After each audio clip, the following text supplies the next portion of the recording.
सामने हो पर्वत विशाल या सागर अपार हो, कांटों भरा हो पथ मेरा या मुश्किलें हजार हो। चाहता हूं मैं सदा मेरे अधरों पे ये पुकार हो, न डरना है न झुकना है, मिलती जब तक मंजिल नहीं। हम है प्रगति पथ के राही, हरगिज हमें रुकना नहीं।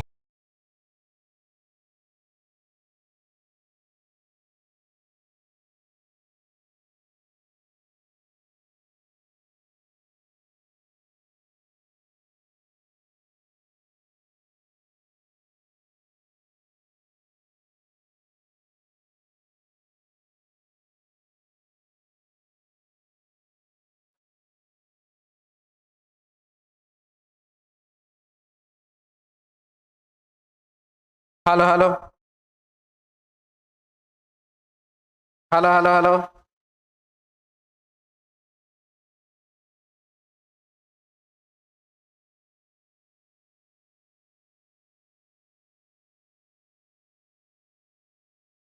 चलिए देखा जाए रीजनिंग टेस्ट 150 150 नंबर से क्वेश्चन इसमें दिया हुआ है। क्या पहला क्वेश्चन देखिए, A1F9 169 रूट अंडर है। लेटर का पोजीशन जो है वो 13 का स्क्वायर है। उसी प्रकार से यहाँ पर 144, तो यहाँ पर बाबू 12, यहाँ पर 121, तो 121 का रूट तोड़ेंगे तो 11, 11 नंबर पर लेटर कौन सा, तो के। हमारे क्वेश्चन का आंसर हो जाएगा के। ऑप्शन हो जाएगा 2 नंबर बी ऑप्शन।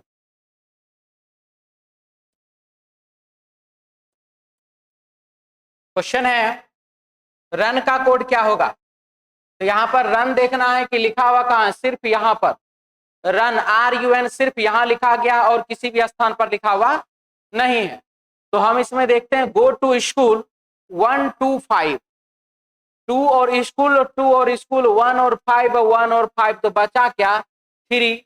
जो बचा वही है रन का कोड होगा। रन का कोड हो जाएगा 3। ऑप्शन हो जाएगा 3 नंबर सी ऑप्शन।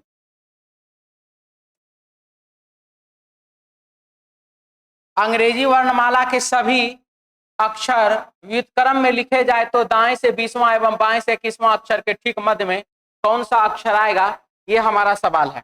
व्युत्क्रम का मतलब होता है विपरीत। क्या होता है, विपरीत होता है, यानी कि अपोजिट होता है। ठीक है, तो लिखा गया अंग्रेजी वर्णमाला के सभी अक्षर को विपरीत अपोजिट में लिखा जाए तो दाएं से 20वां एवं बाएं से 21वां अक्षर के ठीक मध्य में कौन सा अक्षर होगा। तो सबसे पहले यहाँ पर लिखा गया है बाबू क्या चीज कि उल्टा क्रम में लिखा जाए तो दाएं से 20वां। दाएं से 20वां मतलब की हो जाएगा ये 20, ठीक ही है। बाएं से 21वां, तो बाएं से 21, तो अब की बार तो जेड जो है वो तो इधर है और ए इधर है, तो जेड है बाएं साइड में। बाएं साइड से 21वां, यानी कि जब जेड के साइड से गिनती करते हैं तो क्या करते हैं 27 में से घटाते हैं, तो हो गया 6, 20 इधर और 6 इधर, तो 20 और 6 26, भागा 2 बराबर कितना, तो 13। और 13 नंबर पर लेटर कौन सा होगा, एम होगा। तो हमारे क्वेश्चन का आंसर हो जाएगा एम। ऑप्शन हो जाएगा 2 नंबर बी ऑप्शन। ठीक है, मिटा दें। अगला सवाल है क्वेश्चन नंबर 4। लिख रहा है इसमें ए के बाईं ओर कौन, ए के बाईं ओर का पड़ोसी ई है, तो एफ के पड़ोसी कौन है, एफ के पड़ोसी कौन है, ये हमारा सवाल है। यहां लिख रहा है, ध्यान से देखिए, ए के बाईं ओर का पड़ोसी ई है। ए के बाएं ओर का पड़ोसी ई है, यानी कि ए के बाएं में कौन बैठा है, ई बैठा है। और एक बात तो अब आप यहां पर फाइनल जान लीजिए, यहां पर हमारे प्रश्न में लिखा हुआ कि एफ के पड़ोसी कौन है। एफ के पड़ोसी कोई भी हो, ये दोनों तो नहीं हो सकता। ठीक है, एफ का पड़ोसी कोई भी हो, ये दोनों नहीं हो सकता। अब बात है कि ए के बाईं ओर अगर ई है तो हो सकता है ए के दाईं ओर एफ हो सकता है ए के दाईं ओर एफ हो, मान लीजिए ऐसा। तो एफ के एक साइड में तो ई हो सकता है, एफ के एक साइड में ए हो सकता है। तो अब तो हमारे पास ऐसा कुछ नहीं, ई हो सकता है, ई हो सकता है, सी हो सकता है, डी हो सकता है, चलिए जो भी हो सकता है। अब क्या लिखा है, एफ ए के केंद्र की ओर मुंह करके वृत्त में बैठे हुए हैं, 3 3 6, 2 2 4, 2 4 2 6, ये हो गया दायां और ये हो गया बायां। क्वेश्चन में लिखा है एफ ए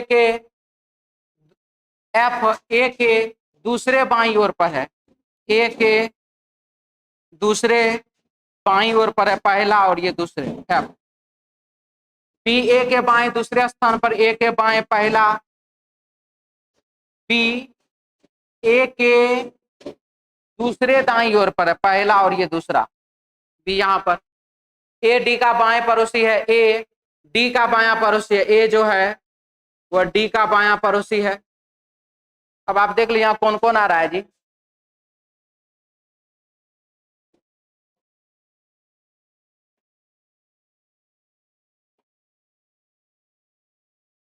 क्या कोई दिक्कत, चाहे सी यहाँ रहे, चाहे यहाँ, चाहे यहाँ रहे, चाहे यहाँ, आएगा तो यही दोनों। यहाँ पर ई बैठता है वैसे यहाँ सी बैठता है, क्योंकि ये इस लाइन से पता चलता भी है हमारे पास। ठीक है, समझ में आया, दिक्कत है, आगे बढ़े।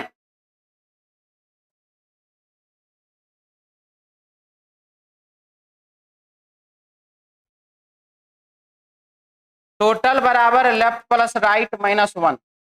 लड़कियों के एक पंक्ति में वीणा आरंभ से 12वीं है, भी से वीणा आरंभ से 12वीं है, अंत से 19वीं है, और वीणा जो है अंत से 19वीं है। 12 19 31 -1 बराबर 30। लड़कियों की एक अन्य पंक्ति में सुनीता आरंभ से 14वीं है और अंत से 20वीं है, आरंभ से 14 अंत से 20, 34 -1 बराबर 33।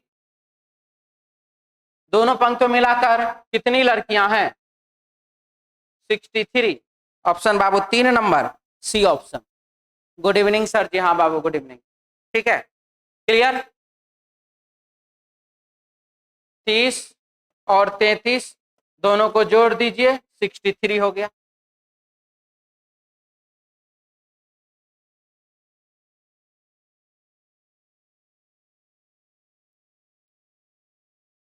मिटा दें,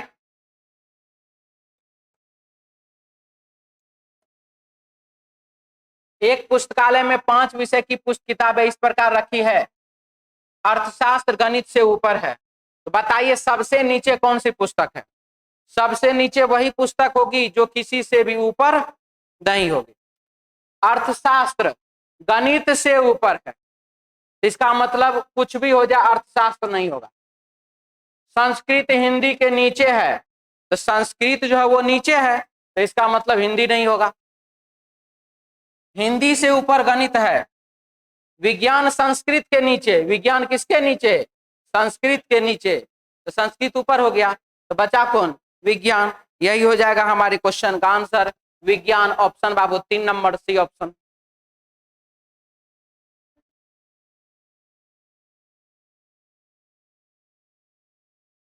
नीचे दी गई आकृतियों में उस आकृति को चुनिए जो अन्य आकृतियों से भिन्न है। 1 2 3 4 5 6 6 है। 1 2 3 4 5 6 6 है।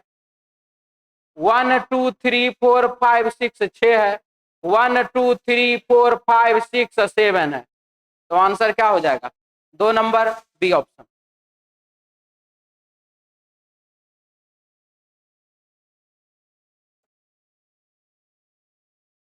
नॉर्थ ईस्ट साउथ वेस्ट दायां इधर है और बायां इधर है। क्वेश्चन में लिखा है यदि दक्षिण पूरब उत्तर हो जाए, दक्षिण पूरब को क्या बनाना है, उत्तर। ठीक है, और अब आप क्या करिए ना, इसी को देख करके लिख दीजिए। नॉर्थ के बाद ईस्ट होता है, ईस्ट के बाद साउथ होता है, और साउथ के बाद वेस्ट होता है। तो पश्चिम क्या होगा, पश्चिम क्या होगा, देख लीजिए क्या क्या है यहाँ पर, साउथ ईस्ट लिखा है, तो आंसर क्या हो जाएगा, south east. Option 2 number B option. पश्चिम साउथ ईस्ट होगा। कोई डाउट?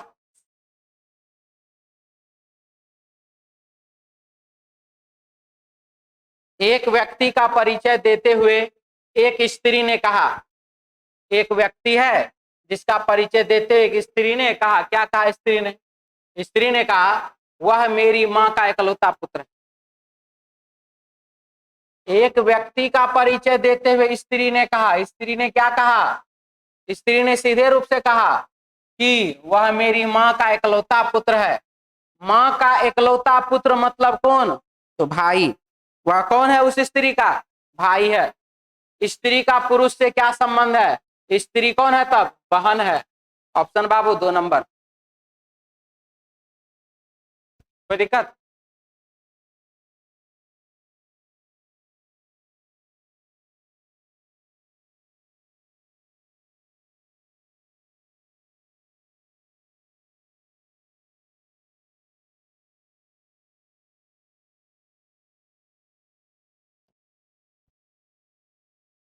तीन का स्क्वायर 9, 6 का स्क्वायर 36, 30 का स्क्वायर 900।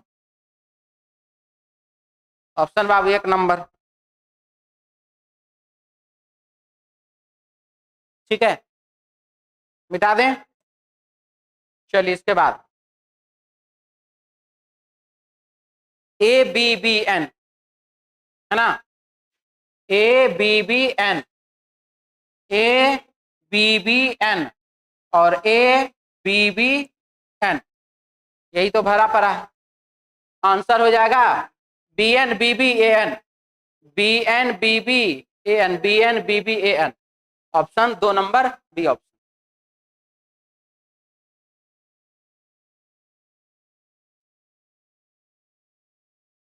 छह 678 में से 366 को घटाइए तो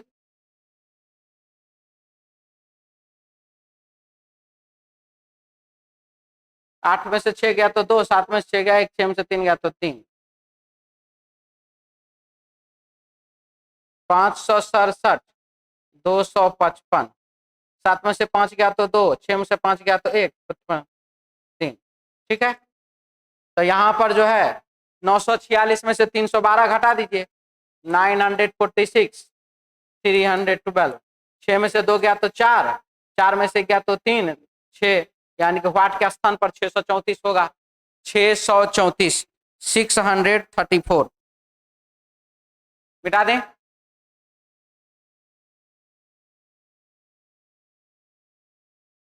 यदि किसी वर्ष 5 फरवरी को शुक्रवार है तो उस वर्ष 10 अगस्त को कौन सा दिन होगा? 5 फरवरी दिन है बाबू शुक्रवार, तो 10 अगस्त दिन कौन सा है ये आपको बताना। यदि किसी वर्ष 5 फरवरी को शुक्रवार है तो उस वर्ष 10 अगस्त को कौन सा दिन होगा? फरवरी का कोड बताइए। 4, अगस्त का कोड 3, 5 में क्या करेंगे जो 10 प्राप्त होगा? +5, 4 में क्या करेंगे 3 प्राप्त होगा? -1, +5 -1 बराबर +4। शुक्रवार में 4 दिन जोड़ दीजिए, शनिवार, रविवार, सोमवार और मंगलवार। ऑप्शन बाबू 2 नंबर बी ऑप्शन। ठीक है,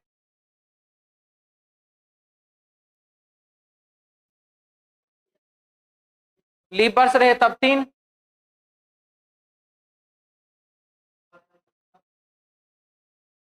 अरे हाँ जी, ऐसा भी तो हो सकता है कि फरवरी लीप वर्ष हो, तो 3 तो अब यहाँ 0 हो जाएगा, तब 5, तो शुक्रवार में तब 5 दिन जोड़िए, तो शनिवार, रविवार, सोमवार, मंगलवार, बुधवार।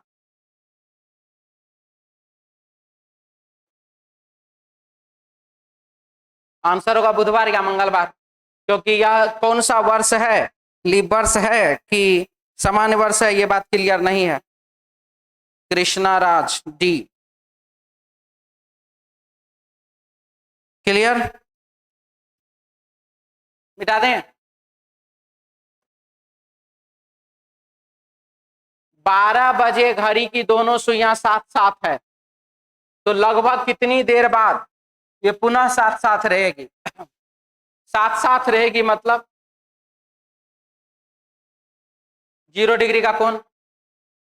तो लिख लीजिए, सभी लिख लीजिए, 0 डिग्री तथा 180 डिग्री का कोण, 0 डिग्री तथा 180 डिग्री का कोण,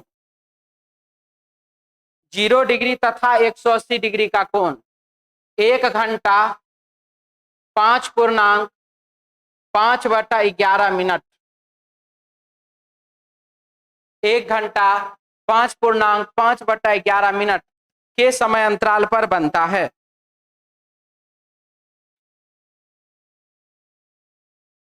एक घंटा 5.5/11 मिनट के समय अंतराल पर बनता है। हो गया? ठीक है, एक और लिख लीजिए, 90 डिग्री का कोण, 90 डिग्री का कोण 32.8/11, 32.8/11 मिनट के समय अंतराल पर बनता है। 90 डिग्री का कोण, 90 डिग्री का कोण 32.8/11 मिनट के समय अंतराल पर बनता है। कुंजन कुमार, आपका स्टूडेंट यूपी बलिया से, चलिए बहुत बढ़िया बात है। हो गया, लिख लिए दोनों। अब लिखा है 12 बजे जब घड़ी का दोनों सुई 0 डिग्री का कोण बनाया तो लगभग कितनी देर के बाद वे पुनः साथ साथ होगा। 1 घंटा 5.5/11 मिनट जोड़ दीजिए उसमें, और जितना आता है वो हमारा आंसर। तो लगभग में पूछ रहा है, आंसर क्या हो जाएगा, 1 घंटा 5 मिनट। मिटा दें। यदि किसी घड़ी में 9:22 हो रहे हैं तो उस समय घंटे एवं मिनट की सुइयों के बीच कितने डिग्री का कोण बनेगा। ठीक है, 30 डिग्री गुने 9 माइनस 11/2 डिग्री और गुने मिनट में बाबू 22, 22 11 11 यहाँ पर 9 3 27 270 डिग्री और 11 गुना 11 121 डिग्री। घटा दीजिए, 10 में से गया तो बाबू 9, यहाँ पर 26 में से 12 गया तो 14, 149 डिग्री। ऑप्शन बाबू 3 नंबर सी ऑप्शन। ठीक है, मिटा दें।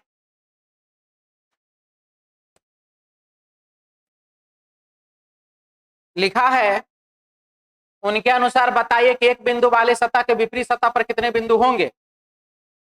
ठीक है, एक बिंदु के सतह के विपरीत, तो यहां पर देखिए किसी भी दो डाइस में जब कोई भी एक सतह कॉमन मिलता है 5 और 5, तो कॉमन सतह से एक रेखा क्लॉकवाइज घुमाना है।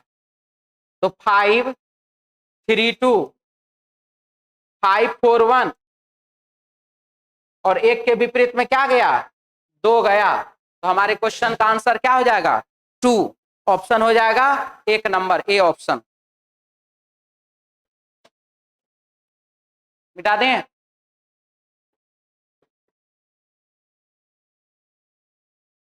कौन सा विकल्प सत्य है,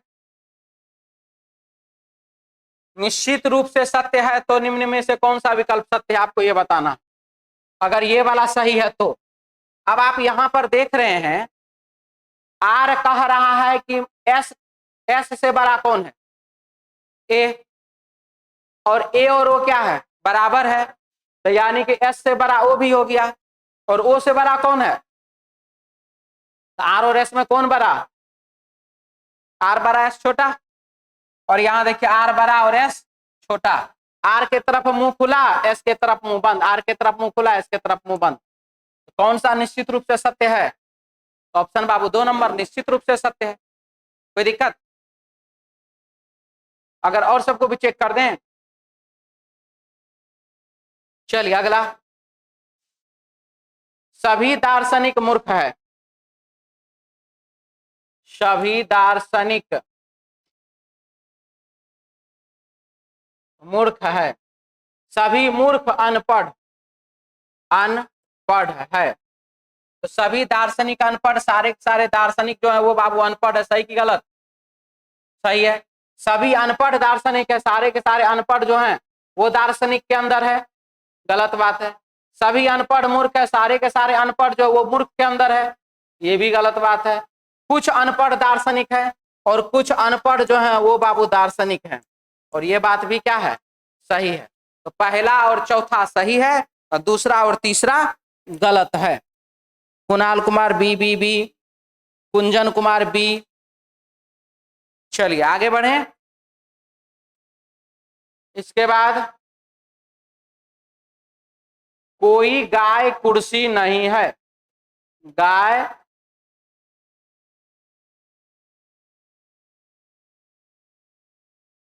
कुर्सी नहीं है। सभी कुर्सियां मेज, सारे के सारे कुर्सी जो है वो बाबू मेज है। तो कुछ मेज कुर्सी है, कुछ मेज ऐसे हैं जो कि कुर्सी है। सही की गलत? कुछ मेज गाय है, कुछ मेज जो है बाबू वह गाय है। सही की गलत? कुछ कुर्सियां गाय है, कुछ कुर्सी गाय है। सही की गलत?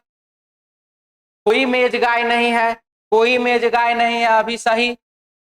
अब देख लीजिए ये दोनों को फिर से एक बार, यहां पर मेज का बात हो रहा है और गाय का बात हो रहा है। कोई गाय कुर्सी नहीं है, कोई गाय कुर्सी नहीं है, गाय कुर्सी नहीं है। सभी कुर्सियां मेज है, सारे के सारे कुर्सी क्या है? मेज है। तो कुछ मेज गाय है, कुछ मेज गाय है, तो सही हो गया। कोई मेज गाय नहीं है, कोई मेज गाय नहीं है, तो ये बात क्या हो गया? गलत हो गया। यानी कि 2 नंबर और 4 नंबर मिलकर के क्या बना रहा? आइदर बना रहा। 2 नंबर 4 नंबर मिलकर आइदर बना रहा, और 1 नंबर तो सही है ही है। तो उसी हिसाब से आंसर लगाइए।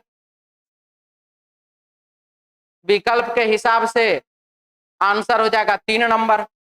केवल निष्कर्ष एक सत्य है। ठीक है।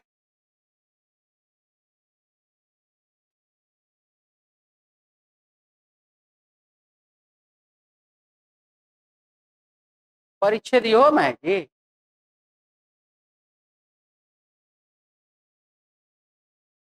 परिच्छेद का क्वेश्चन जब बनाना है तो सिंपल सा बात दिमाग में रखिएगा। सबसे पहला काम क्या करना है? प्रश्न को पढ़ करके दिमाग में बैठा ली। किसको पढ़ के? प्रश्न को पढ़ के, कथन को पढ़ के।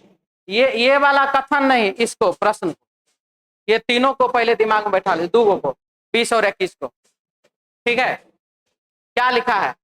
जो कर्मचारी हृदय वाहिनी संबंधी रोग से पीड़ित होते हैं, हृदय वाहिनी संबंधी रोग से पीड़ित होते हैं, वे अधिकांशतः काम पर लौटने में असमर्थ होते हैं। अगर वो हृदय के रोग से पीड़ित हो गया, वह काम पर लौटने में क्या होगा? असमर्थ हो जाएगा। यानी कि यही समझिए वो फिर दोबारा काम करने लायक नहीं रहेगा। मोटा मोटी बात यही कहा गया। हृदय वाहिनी संबंधी रोग से पीड़ित कर्मचारी तनावपूर्ण स्थितियों को संभालने में असमर्थ होते हैं, और जो हृदय संबंधी रोग से, हृदय वाहिनी संबंधी रोग से जो पीड़ित हैं, वो तनाव की स्थिति को नहीं संभाल पाते हैं। ये बात भी इसमें कहा गया। ठीक है। तो चलिए अब दोनों से संबंधित बातें कहते हैं। एक है कि काम पर लौटने में असमर्थ है, और एक है कि तनाव को वो संभाल नहीं सकता है। 2 बात इसमें लिखा गया है। हृदय वाहिनी संबंधी रोग इतने अधिक प्रचलित हो गए हैं कि वस्तुतः सभी व्यवसायियों में से ऐसे कर्मचारियों को होने की संभावना होती है जो इस रोग से पीड़ित हैं या जिन्हें यह रोग हो सकता है। शोध बताते हैं कि जिन लोगों को दिल का दौरा पड़ता है उनमें से 50 से 80% अपने काम पर लौट आते हैं। हालांकि यदि वे पहले भारी शारीरिक श्रम करते रहे हो तो ऐसा संभव नहीं भी हो सकता है। अगर वो पहले कुछ वजन उठाने सबका काम कर रहे हैं, भारी काम कर रहे हैं, तो फिर संभव नहीं भी हो सकता है। ऐसे मामले में जहां आवश्यक हो, ऐसे कर्मचारियों को उचित रूप से नौकरी पर रखकर हल्के कामों पर लगाया जा सकता है। इस प्रकार जिन कामों में शारीरिक कार्य ना भी हो तो भी अधिक दबाव, तनाव वाले काम से बचना चाहिए। हृदय रोग वाले कर्मचारी की कार्य संबंधी भूमिकाओं के निहितार्थ के प्रति मानव संसाधन प्रबंधकों को जागरूक रहना चाहिए। अब ये सब बात इसमें लिख दिया। चलिए अब देखते हैं कि क्या क्या क्वेश्चन में लिखा गया है। लिखा गया जो कर्मचारी हृदय वाहिनी संबंधी रोग से पीड़ित हुए अधिकांशतः काम पर लौटने में असमर्थ होते हैं। काम पर लौटने में असमर्थ होते हैं, तो इसका आंसर क्या लगेगा वो देखें। यदि अनुमान निश्चित रूप से सत्य है, अनुमान संभवतः सत्य है, तथ्य अधूरे हैं, यदि अनुमान निश्चित रूप से असत्य है अथवा दिए हुए डाटा का संभवतः अनुसरण नहीं करता अथवा वह दिए गए तथ्य के विपरीत हो जाता है। यहां पर क्या लिखा है, जो कर्मचारी हृदय वाहिनी रोग से पीड़ित हैं वे अधिकांशतः काम पर लौटने में असमर्थ होते हैं। और यहाँ पर 50 से 80% अपने काम पर लौट आते हैं, ये बात लिखा है। क्या लिखा है, 50 से 80% अपने काम पर लौट आते हैं। तो ये बात सही लिख रहा है कि गलत लिख रहा है? इसका आंसर क्या हो जाएगा तब? इसका आंसर हो जाएगा अनुमान निश्चित रूप से असत्य है। आंसर हो जाएगा बाबू 4 नंबर डी ऑप्शन। हृदय वाहिनी संबंधी रोग से पीड़ित कर्मचारी तनावपूर्ण स्थिति को संभालने में असमर्थ होते हैं, यानी कि वह तनाव नहीं झेल सकते हैं, ये बात इसमें लिखा गया है। तो चलिए यहाँ पर क्या लिख रहा है, तनावपूर्ण स्थिति में तो था ना, बचने के लिए बोल रहा था ना जी।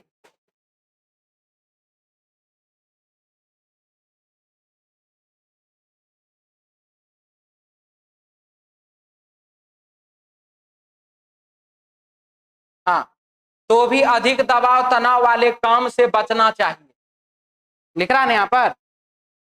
अधिक दबाव और तनाव से क्या करना चाहिए, बचना चाहिए।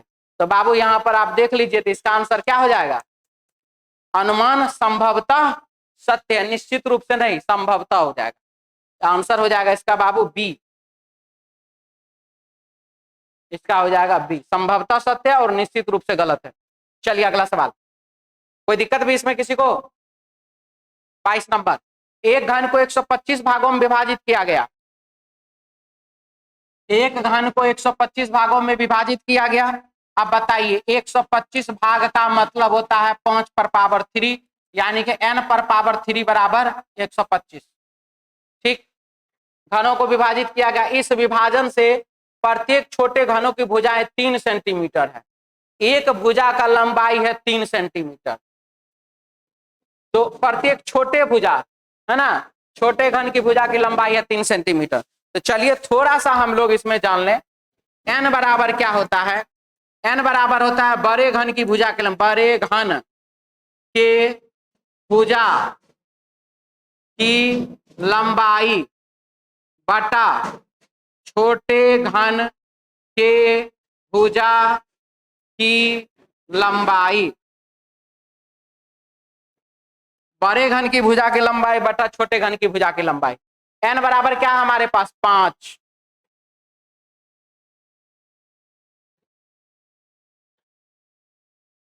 बराबर बड़े घन की भुजा की लंबाई कितना नहीं पता है, निकालना हमको। छोटे घन की भुजा की लंबाई कितना, 3 सेंटीमीटर। अब बताइए 15 सेंटीमीटर में 3 सेंटीमीटर से भागा देंगे तभी ना 5 आएगा, यानी कि x के जगह पर क्या होगा, 15 सेंटीमीटर। ऑप्शन बाबू 4 नंबर डी ऑप्शन। जिसको डाउट है वो बोल लीजिए। कोई दिक्कत, मिटा दें अब।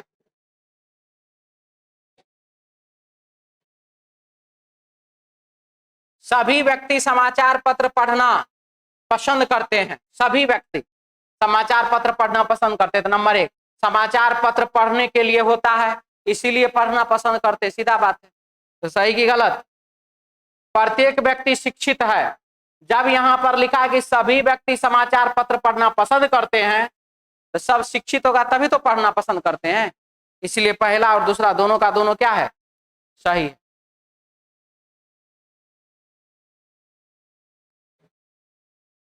XYZ टीवी देखिए आपकी सर्वोत्तम पसंद, XYZ टीवी देखिए और यह टीवी क्या आपकी सर्वोत्तम पसंद है, मतलब सबसे अधिक पसंद है। तो नंबर 1, उपलब्ध टीवी कार्यक्रम के बीच लोग लगातार हमेशा एक ही विकल्प चुनेंगे। देखिए उपलब्ध टीवी कार्यक्रम के बीच लोग हमेशा एक ही विकल्प चुनेंगे। ठीक है। सर्वोत्तम का मतलब होता है सबसे अच्छा, सर्वोत्तम का मतलब होता है सबसे अच्छा। सर्वोत्तम का मतलब ये नहीं होता है कि हम एकलौते हैं, ठीक है। उसका ये मतलब नहीं होता कि मैं एकलौता है। अगर मान लीजिए पटना शहर में सिर्फ एक सिनेमा हॉल हो, ना छोड़िए, मार्केट में सिर्फ दो एगो कंपनी हो, जियो एयरटेल, दोनों अपना बेटा पोता का शादी कर रहा हो, तो कौन खर्चा देगा? हम ही लोग न देंगे जी। कहां से वो लोग खर्चा करेंगे? हम लोग का रिचार्ज बढ़ाएंगे, हम लोग भरेंगे, है ना। तब बीच में आएगा BSNL बीच बचाव करने के लिए। तो यहाँ क्या लिखा है?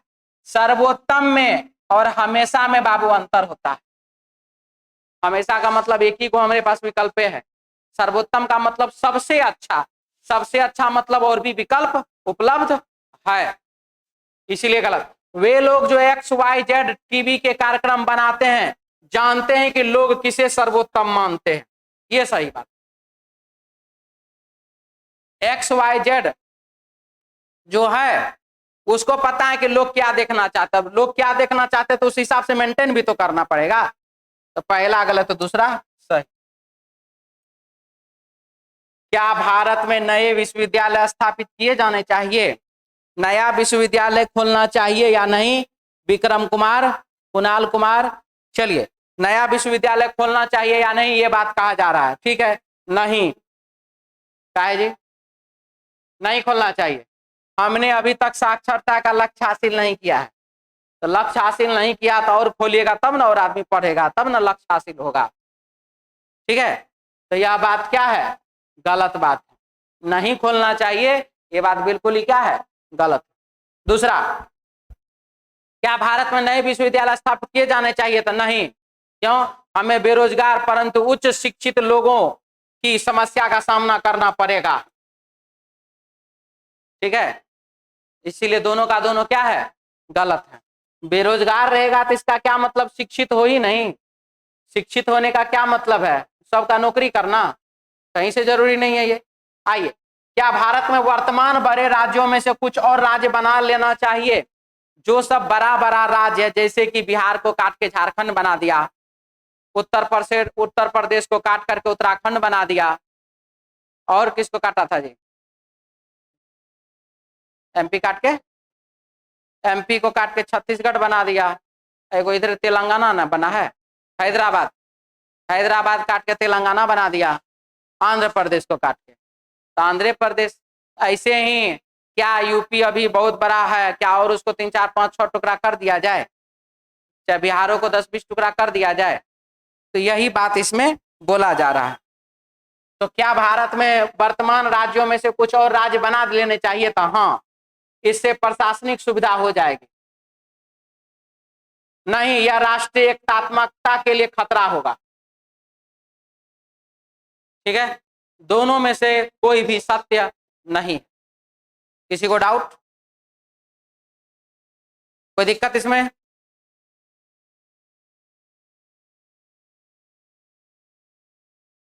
कुछ बोलना है जी? चलिए आगे बढ़िए। तो कागज का टुकड़ा काटिए और काटने के बाद देखिए क्या क्या होगा। सबसे पहले यहां से यहां मोड़ा गया तो बाबू 2 परत, फिर मोड़ा गया यहाँ पर तो 2 परत को मोड़ दिए तो 4 परत। अब इस 4 परत पर ये डिजाइन बना। तो अब आपको देखना कहीं नहीं है, देखना इसी पार्ट को, इसी कोने में है। आप वहां से मिला लीजिए, आपका आंसर अपने आ जाए। ऐसा है इसमें? नहीं है। ऐसा है इसमें? नहीं है। ऐसा है इसमें? है। ऐसा है इसमें? एगो सर्कल ज्यादा है, नहीं है। तो आंसर कौन सा? 3 नंबर, सी ऑप्शन, ठीक है।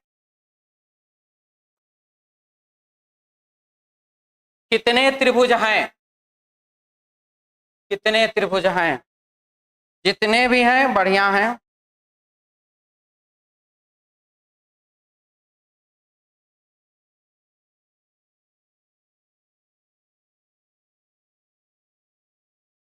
एक तो ये बड़ा वाला, एक तो वो बड़ा वाला, 2 हो गया। उसके बाद तीसरा, चौथा, पांचवा, 6 7 8, कोई दिक्कत नहीं। अब इस 8 के बाद जैसे ही यहां पर एक लाइन खींचे ऐसे करके, एक ये बना, एक इधर से दूसरा, एक इधर से तीसरा, 3 हो गया ना इधर से, तो इसका मतलब 3 इधर से भी होगा, तो 6 प्लस, अब ये यहां से यहां ऊपर गया, कुछ नहीं बना, ये ऐसे खींचा गया, जैसे ही ये ऐसे हुआ, यहां से यहां एक ट्रायंगल बना, एक इधर बना, तो इसका मतलब एक इधर भी बनेगा 2, और एक इधर से बनेगा 3, और एक इधर से बनेगा 4, इसके अलावा कुछ नहीं बना। यानी कि कितना हो गया टोटल, 8 6 14 4 18, टोटल 18 ठो ट्रायंगल है।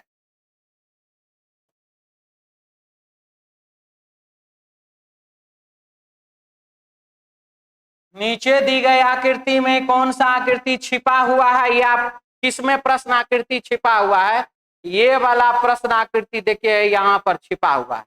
ऑप्शन कौन सा, 1 नंबर ए ऑप्शन। प्रकाश है, उष्मा है और सूर्य है, प्रकाश है, उष्मा है और सूर्य है, ये हो गया बाबू सूर्य, सूर्य से ये प्रकाश और ये उष्मा अलग, आंसर हो जाएगा ऑप्शन 1 नंबर ए ऑप्शन।